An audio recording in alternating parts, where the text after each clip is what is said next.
guys, aku dari tim ASI mau bacain email dari radinaurel007@gmail.com. Namanya Radin, udah penasaran kan? Yuk guys, kita simak ceritanya. Hai Kak ASI, perkenalkan, namaku Radin. Aku mau menceritakan pengalaman bersamiku dulu yang sangat menyeramkan.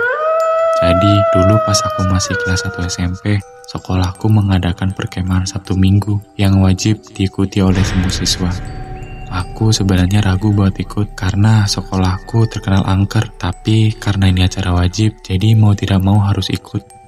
Kejadian mengerikan dimulai ketika aku tiba-tiba kulit pipis tengah malam. Karena aku takut ke kamar mandi sendiri, aku membangunkan temanku, Najwa, untuk menemaniku ke kamar mandi.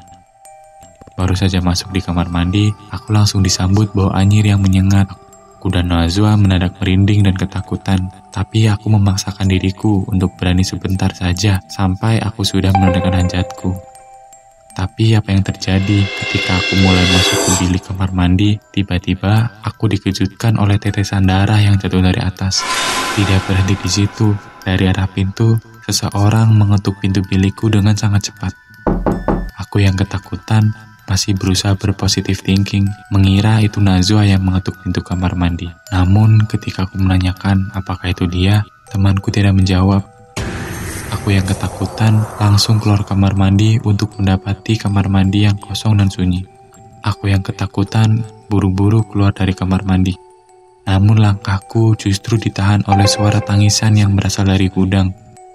Didorong oleh rasa penasaran, perlahan namun pasti aku melangkah menuju suara tangisan itu berasal. Ketika sudah sampai di depan gudang, perlahan aku membuka pintu itu dan mendapati seorang siswa perempuan berdiri di sana. Ia tidak melakukan apapun selain tersenyum miring dengan mulut yang berlumuran darah.